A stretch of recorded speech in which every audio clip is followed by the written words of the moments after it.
the Law Enforcement Talk Radio Show. In the Law Enforcement Talk Radio Show, we are joined by special guests talking about their experiences, the realities of investigating crimes, plus those who have experienced horrendous trauma. Police, first responders, military, and victims of crime share their stories. Hi, I'm John J. Wiley. In addition to being a broadcaster, I'm also a retired police sergeant. Be sure to check out our website, letradio.com, and also like us on Facebook. Search for the Law Enforcement Talk Radio Show. Brought to you by 4patriots.com. That's the number 4patriots.com. They offer the world's best survival food, the Patriot Power Generator 2000X and more. And right now, you can go to 4patriots.com and use code LET to get 10% off your first purchase on anything in the store. You'll also get their famous guarantee for an entire year after your order. Plus, free shipping on orders over $97. And a portion of every sale is donated to charities who support our veterans and their families. Just go to 4patriots.com. That's a number 4patriots.com. Use code LET to get 10% off. Calling us from the New York area, we have Bill Cannon on the phone. Bill is retired NYPD, and he's also a podcaster and I believe a comedian as well. Bill, thanks so much for being a guest on the show. Very much appreciated. This is going to be a lot of fun. It's something I've been wanting to do for a while. I've been aware of you guys, and quite frankly, there's just not enough time in the day to do everything that I need to get done. That's for sure, Jay. You know, it's like even when you do a podcast or you do all this radio stuff, you're spending so much time promoting it and looking at your numbers, trying to figure out how to get more people to listen to it, and it seems like a full-time job, you know? It is. And by the way, we have a podcast network at Law Enforcement Today. Just go to letradioshow.com, the Be Heard tab, and look for the LET Podcast Network. The name of Bill's podcast is Police Off the Cuff Podcast. And the very funny thing you said was that, I'll be honest with you, recording interviews for the radio and podcast takes about 10% of my time. The rest of it is all around promotion and marketing and editing and producing. It just never stops. Exactly. And, you know, because just like they used to say in the police department, numbers are everything, you know. They are. And the funny thing is, when I retired from police work, I got hurt and retired young. One of the first things I thought was, now what am I going to do? What am I going to do with my life, my time? And I'm going to be so bored. In the beginning, I was. Now, I would love to have some free time and be bored.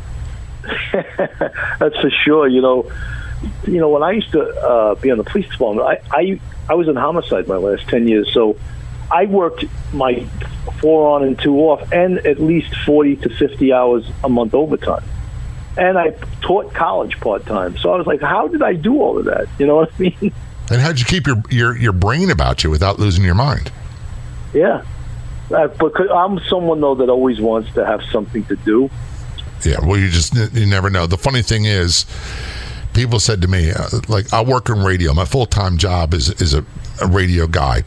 And I go to work, and I'm in my office. I go to the radio studio, and I'm not around a lot of people. Then I go home, and it's me and my wife, and I don't see a lot of people. And they're like, how you doing with this? I'm like, this is right up my alley. I'm good with this. Not being around a lot of people is perfect for me. But the funny thing is, Bill, I find I need to have the socialization, because as much as I find people to be annoying, I've got to have them in my life because it makes me a better person.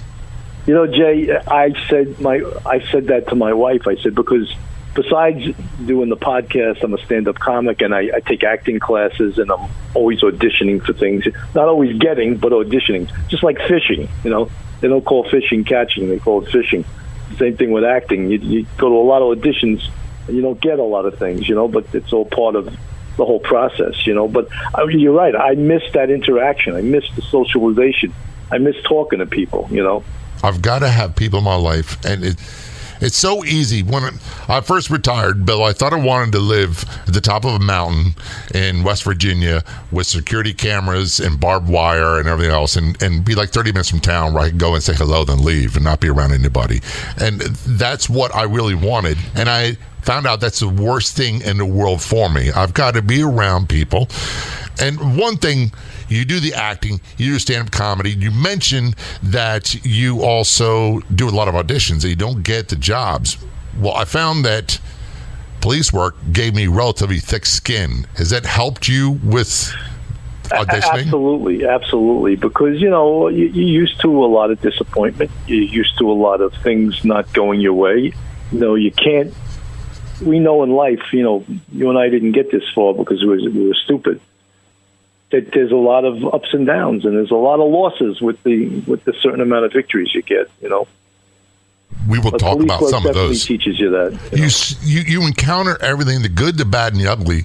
And before I get into, I want to talk about your podcast. Before we get into that, I want to say this: police are some of the funniest people I have ever met in my life. If they didn't start off that way, I think we develop a dark sense of humor to deal with all the stuff we see. That it becomes a coping skill. Absolutely. So I found the same thing. Cops are some of the funniest people that you'll ever meet in your life. That macabre sense of humor. Absolutely. But and so they're some of the best people, the most giving people, the most generous people, that I've met were cops. And unless they start drinking, we'd always say the war stories, the singing, the dancing, and then some would be crying. Well, something, that's how it becomes an art form. Telling a war story becomes an art form from going out drinking. There's a famous doctor in New York City who's actually a suicide doctor who, actually a therapist that works a lot on police suicide. And I interviewed him one day, and I said, is it okay to go out with the boys and go drinking? And you would think a therapist might say, oh, no. He was like, oh, absolutely, you should do that. Yeah. That's absolutely, as long as it's not, 6 nights a week. He goes, but that's absolutely a fine thing for, they talk about self-care and spending time for yourself and with other people. And he said, absolutely, That's one of the things that we did all the time, especially after really bad shifts when really bad things would happen. And it had its benefits. I'm not saying it's all bad. However, if that became a chief coping mechanism, drinking alcohol all the time, certainly there's a lot of pitfalls and disasters to go with that. The name of your show is Police Off the Cuff Podcast. It's you and a partner. And tell us what the show's about.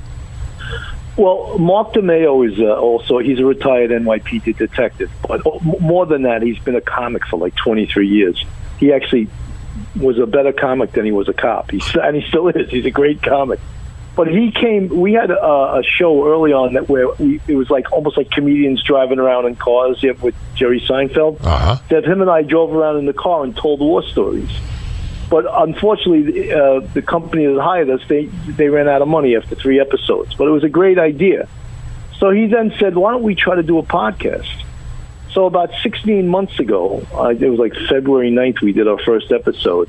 And we first started shooting it because it's not only audio, it's also video. We started shooting it in my living room at my bar. And one of the ideas was to bring in great New York City cops and detectives, like superstars, and have them tell their stories, have them tell their war stories, the good, the bad, the ugly, the happiness, the tears, The I think you maybe even interviewed Michael O'Keefe. He was one of our first guests. Now, I think a short break. We'll return that conversation in just a few moments. Don't go anywhere. We'll be right back. January marked the third time a power station in North Carolina was damaged by gunfire. Authorities are saying the attack raises a new level of threat. Imagine a blackout lasting not days, but weeks or months. Your life would be frozen in time right at the moment the power fails. Lights over the country would go out, throwing people into total darkness. That's why having your own solar power is more important than ever.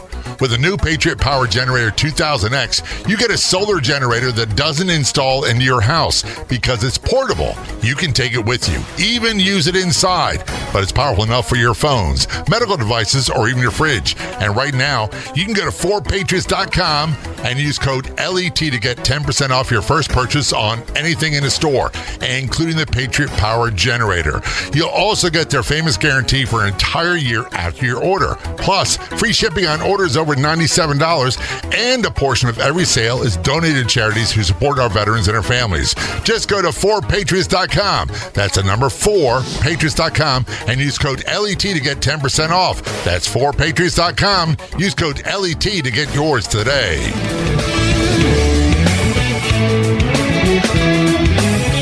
Return to conversation with Bill Cannon. He is retired NYPD Detective Sergeant.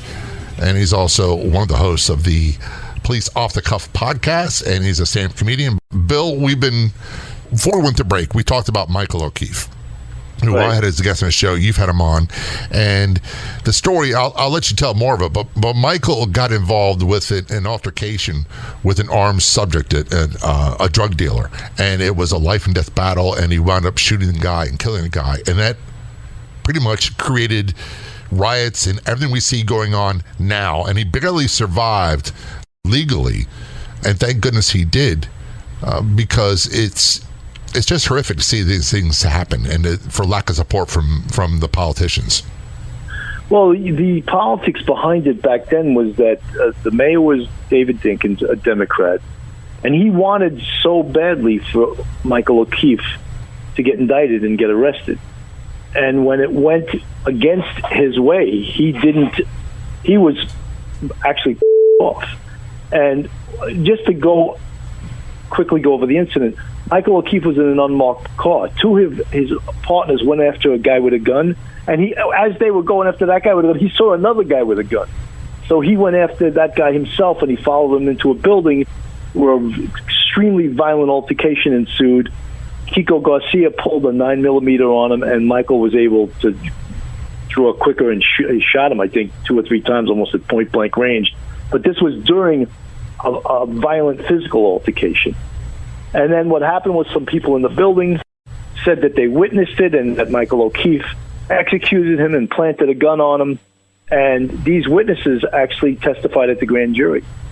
But lo and behold, they were paid by a drug cartel that was operating in the 3-4 precinct. I believe this was in 1992. And that's what caused the Washington Heights riots. A lot of misinformation. The press, of course, poured gasoline all over it. They loved that there was 3 days or 4 days of setting RMPs on fire, people shooting automatic weapons in the air and randomly. And Washington Heights burns for like 3 days. And then eventually, I think Dinkins' whole MO back then was to let them vent. He did that with the Crown Heights riots also. So at some point they moved in and they found out that the women who testified at the grand jury admitted that they lied once they were confronted with the truth of the detectives who had interviewed them and locked them into a statement that they totally forgot they had made. So the DA's office wouldn't lock them up for perjury because they had already testified in the grand jury. And that's not that uncommon. Michael O'Keefe was never indicted, and we know the rest of the story. And he was a good guy. He is a good. And by the way, you can listen to the episode I did with Michael on a podcast. You just go to letradioshow.com and the Be Heard tab. Look for Law Enforcement Podcast, and I guess it was about a year ago. He's written multiple books, and he is a very deep thinker, but a down-to-earth guy all the same. Absolutely.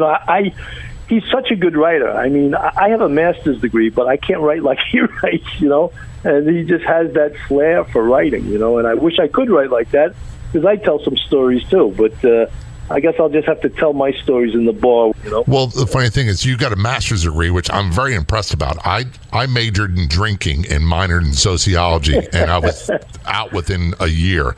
I did not do well with the whole books thing. But one of the things that I think is crucial is, and I don't know how you feel about this. I imagine it's probably the same. What I saw in Minneapolis, every cop I've ever talked to, everyone was horrified and said, this is horrible, this is wrong. We saw a crime committed before our eyes. That doesn't mean that we don't believe in due process. We do, for everybody. But what I have a problem with is, why is it then okay to go ahead and destroy and deface St. Patrick's Cathedral and to scream spit bubbles in some cop's face 3 inches from their face in New York? It had absolutely nothing to do with Minneapolis.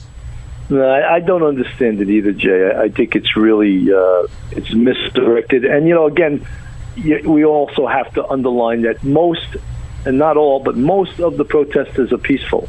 Yes. There is a small percentage, but it's not that small a percentage, because on the Tuesday night where New York went off the rails, 700 people got arrested. So that's not a tiny percentage. And a lot of these people are organized protesters. They're being paid by someone to do, because they were delivering pallets of bricks into the protesting location, and they actually have it on video. Pallets of bricks being, so they could throw the bricks at the cops. That's organized. That's it. We see people. And it happened very quickly after Minneapolis. They had to be organized and planned because, look, you can't. My wife and I asked us, where do you want to go for dinner? And it's a 30-minute conversation. And we want to go into one of the places we always go to. To have another part of the country erupt days after Minneapolis had to be planned. Right. And then people coming from outside New York City. This one woman, she's from the Catskills, she threw a Molotov cocktail at a police car. It was like, where did that come from? You know, she's from the Catskills. You know, she has to be part of an insurgent group, you know. But the biggest problem is that the police department, under the direction of this mayor, does not tactically address the riots by using all the tools necessary to put the riot down. This is sort of David Dinkins' school of riots, is just let them vent, let them do what they want. And that's a dangerous precedent to set, because not only do cops get hurt, but people in the community get hurt, people that somehow go into the riot zone with their cars, and they're going to get attacked. So, it's, you know, we had on our show Chief of the Department, Louis Anamone, who's now 75 years old, but he sort of wrote the book on disorder control after the Rodney King case. He studied the way other police departments all over the world respond to disorder. And he put down the Washington Heights riots and he put down the Crown Heights riots by using the tactics that he learned through his studies on how to put down a riot. But, you know, we have things like helicopters. We have things like horses. We have things called drones. None of those things were used during this. You know. And it's use not everything you have, every tool you have to put it down. When it comes to protesting, is one thing. I have no problem with people protesting, even if I don't agree with them, because that's one of the rights we have. And when I say protesting, I mean peacefully protest. When you destroy property, when you light fires, when you assault police or other individuals, that's not a peaceful protest. And I don't think it should be tolerated to any degree. No, absolutely not. I mean, when I saw the video of this lieutenant that got hit in the head with a brick, and had he not been wearing his helmet, he would have been dead, because he got a concussion with the helmet on. So imagine he didn't have that helmet on. And then one of his cops pointed the gun at the guy who did it, and de Blasio wanted him suspended. I'm not surprised. We're going to take a short break. We're talking with Bill Cannon. Bill is retired NYPD Detective Sergeant. He's also a stand-up comedian and one of the hosts of Police Off the Cuff podcast. Don't go anywhere. We will be right back.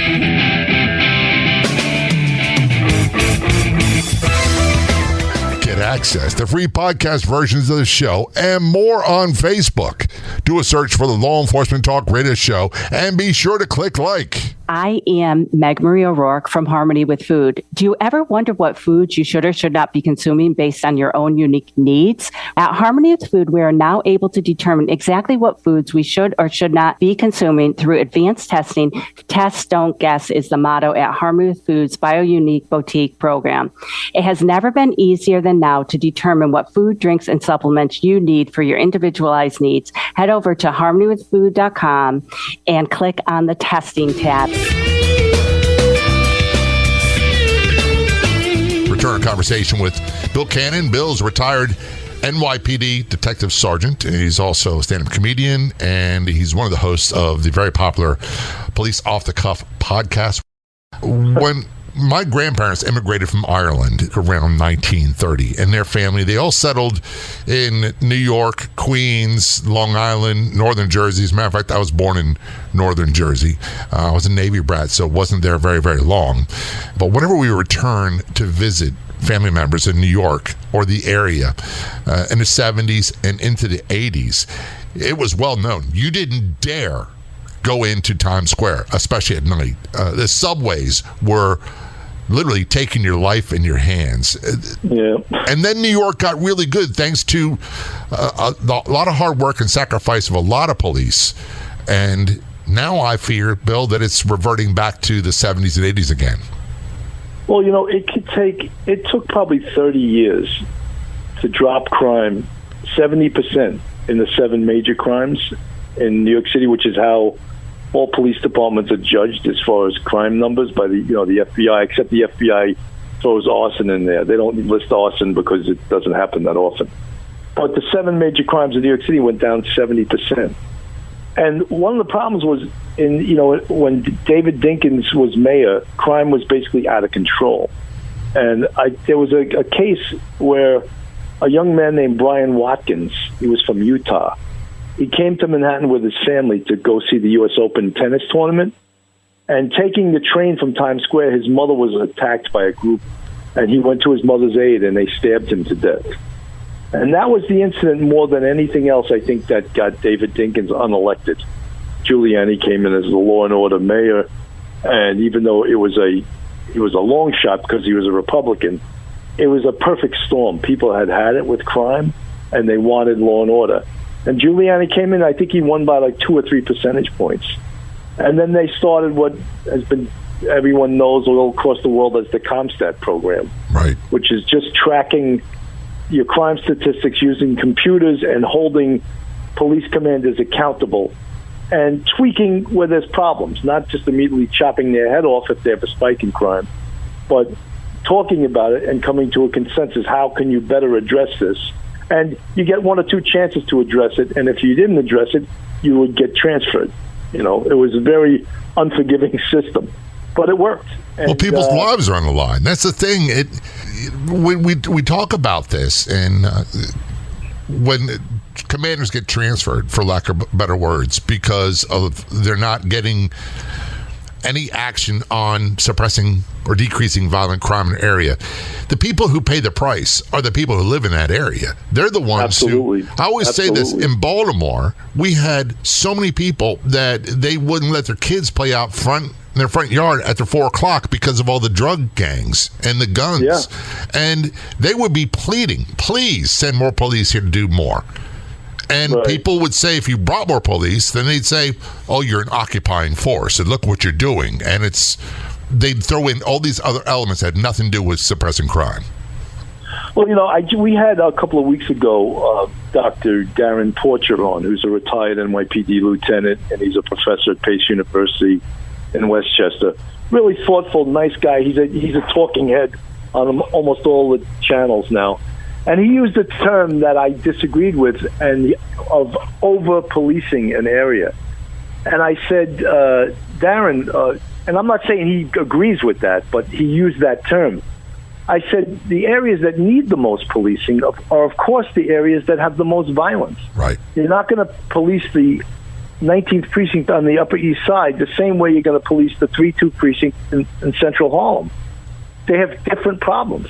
The 3-2 has shootings and murders. The 19th mostly larcenies and grand larcenies and things like that. But there's not a lot of guns in the 19th precinct, so you're not going to police them the same way. But people that live maybe in the 3-2 might say, "Oh, our neighborhood's getting over policed," and that's a term that I've been hearing mostly by politicians.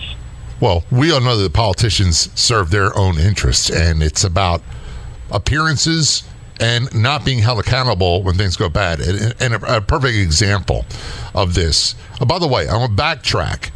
The very first dead body I ever saw was on my senior school trip on the Circle Line tour in New York. There was a dead body, victim of a homicide, floating in the water. And that was my first exposure. And that was 1976. And that was not uncommon back then in New York. Then you go back, fast forward to 2010, 2012, and you can go almost anywhere and not have a problem.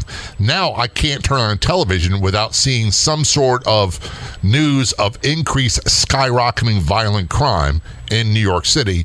And what happens in New York, the rest of the country follows. Yeah, well, they say when New York sneezes, the rest of the country gets pneumonia. Yeah. Right?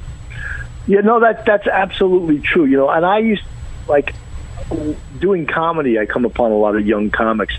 And a lot of them live in neighborhoods that you couldn't even go into years ago, like Bedford-Stuyvesant. Oh, yeah. And, Forget Crown Heights. Some of these little white comedians are living there, and I'm like, how do you get home at night? They go, I take the subway. I go, you take the subway? I was sort of baffled. But they're going to learn that you're probably not going to be able to take the subway anymore, because the subway, when they lost one of the big things that police used to defend the subway was when people jumped the turnstile, it was a theft of service. So the police now had search incidental to lawful arrest. So now they could search you and come up with a gun. But now that it's a civil matter, I'm not sure that they still have that search incidental to lawful arrest because it's a summons. And they're not uncovering these guns anymore because that law was changed. And most of the people that jump the turnstiles are using that as a crime territory. They're looking for prey. Yes, absolutely. They're not there because they can't afford the ride. Places, you know? It's just this sort of thing, but you can't get a politician to see that. And who suffers are the people that's their form of transportation daily to get to work. Right now, I live in Florida. I live in Palm Beach County. And you would think that with COVID and those other things, that real estate market would be depressed. It is on fire right now because of people moving from New York to get away from there. And I say New York, not just state. Realize that. I'm talking about people from New York City. Yeah, Jay, that's actually happening. I live in the suburbs up in Westchester. And people are now fleeing the city, going to Westchester, too, for that same reason. And the politicians don't seem to get it. They don't seem to get, when it comes to quality of life, what happens, and I use Baltimore, where I come from, as a prime example. Their population's at the lowest it's been, I think, in 100 years now. And the tax base leaves. People, as soon as they can afford to leave, they get out because the schools are so bad, the crime is so bad, there's so many vacant houses, the whole system is unraveling, and you watch politicians that are like, oh, by the way, that cop over there made a mean face to somebody. I know. I just can't understand that. I just really, it's baffling to me. They pick out the cop, but meanwhile, more cops got hurt during these riots than, and they're saying, oh, that cop knocked that girl down, but she got in his face, though, Well, there were certain things. They don't want you to be able to defend yourself. We had a basic philosophy, and that basic philosophy was you respect everyone all the time until they change the tone of the conversation, and then there's no backing down.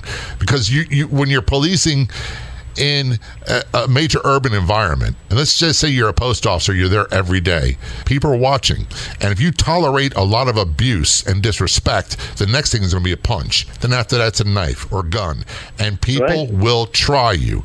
So it doesn't mean you go around knocking heads. It means you have to stand your ground, you have to call for backup, and you have to make sure that perpetrator pays for what they do. We're going to take a short break. We will be right back.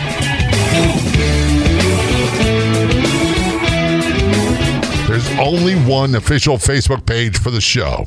Do a search on Facebook for the Law Enforcement Talk Radio Show and be sure to click like. And if you're on the Clubhouse drop-in audio chat app, be sure to look for me and follow me. My name's John, the letter J, Wiley, W-I-L-E-Y. You can also search for @LET Radio Show. That's John J.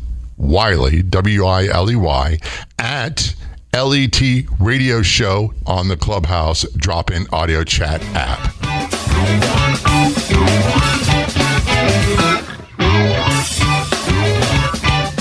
Back for a conversation with Bill Cannon. Bill is a retired NYPD Detective Sergeant, and he is also a stand-up comedian and one of the hosts of the very popular Police Off the Cuff podcast. One of the things that I am amazed about, and we cover a lot on our website with news articles.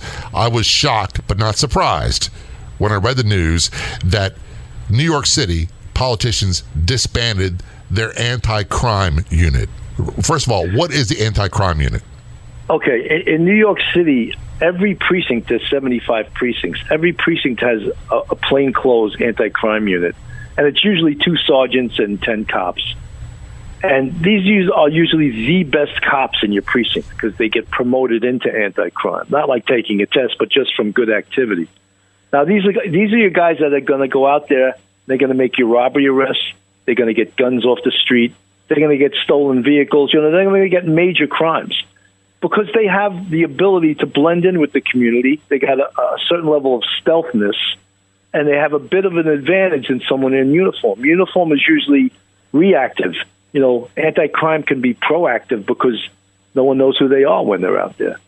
And for whatever reason, Commissioner Shea, I'm sure at the behest of Mayor de Blasio, disbanded anti-crime citywide because they got in a inordinate amount of shootings as compared to uniformed police officers. Lo and behold, because they're confronting the worst of the worst. Of course they're going to get in more shootings. But as a result of that now, and some other really horrendous moves, shootings are up like 200-300% in New York City right now. It's really disturbing. And behind that is a victim and a family. Yeah. Their lives, even if they survive, their lives are never the same. It astounds me that these politicians allow this to continue to happen, and they act as if it's not happening at all. Yeah.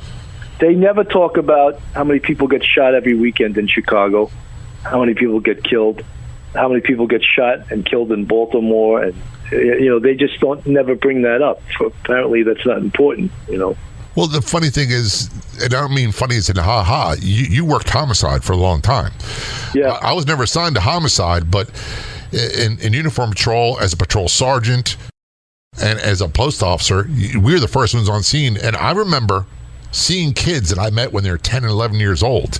And I was there, and other cops were there, and the last one with them as they took their breath and they bled out in the street because they were shot to death. And usually because they got involved in the drug game, and usually because they came up short on their dealer who fronted them the dope. And people stood around almost like it was Saturday night entertainment for free. Jay, what's so disturbing about that, and I totally 100% agree with you, I've seen kids 15, 16 years old with a hole in the back of their head, Oh, he was blood. Oh, he was Crip. And you're like, what is that? And they get killed for this, defending this corner that's not worth anything because they don't own it. You know what I mean? And it's like the mentality of that. And no one takes the murder of a kid worse than I've seen a lot of guys in homicide. Seen a 15 or 16-year-old kid, they take it really bad. Yeah. This kid's 15 years old. He's dead. He's never coming back. And some of them were so great. They had so much potential. I used to always say this. If these guys who are drug dealers put the same amount of energy into a legitimate business, they'd be kings of the world. They would have everything. Yeah, we used to say that. That's true, man, if they put their energies into another direction. But there is some positives in that. Part of, the police have to get involved more in the community through positive things. Like they have a boxing team now with this guy named Pat Russo, who's a retired sergeant. And he wants to put this boxing team all over the city. And he's saved a lot of kids' lives already through boxing, through getting them off the street, getting them off the corner. Come to the gym. See how tough you are, And he's great. Things like that, Police Athletic League, getting involved in sports. They used to have a wrestling program even in the city called Beat the Streets. Cops got to get involved in this so the community sees we're not bad guys. We just have a job to do. We have to enforce the law, but we're ready, willing, and able to give back to the community. And we're looking forward to do it, in fact. Isn't that how Mike Tyson got into boxing? I think so. Yeah, one of those PBA boxing teams. But there's this guy, Pat Russo, retired sergeant. What a gem of a guy. And he's looking to expand that program because he's got a son on the NYPD. He's got like 2 years on the job. And he can't believe what his son is going through right now. And then when they turn around, the first thing the politicians and the activists say is defund the police. So if you defund the police, all those programs go away. Yeah, well, that's the stupidest thing you could ever hear. Even sending social workers to some jobs, they're going to get a lot of dead social workers. Yeah, yeah. And we worked with some great social workers, but it's funny when they came out of college, they're new on a job, they're all gung-ho, and then we had a little bit of time on the streets, they would be behind us when it came to any kind of potentially violent situation because they knew. And it was, look, I'm not getting paid to get hurt. No. And I mean, just for social workers to actually go into some of these housing projects, they're risking their lives just going in there. Never mind doing their job, but going in there unescorted, I don't think they're going to feel safe doing that. No, we used to have so much stuff thrown at us, and I know you guys did too, from the high-rise projects, cinder blocks, bricks, rocks, it didn't matter. Yeah. Bags full of urine. They call it airmail in New York City. And you ran. We would run, whatever we had to go into. It was just... We could talk about that forever. And as a matter of fact, we'll have to have you back to talk about more of those.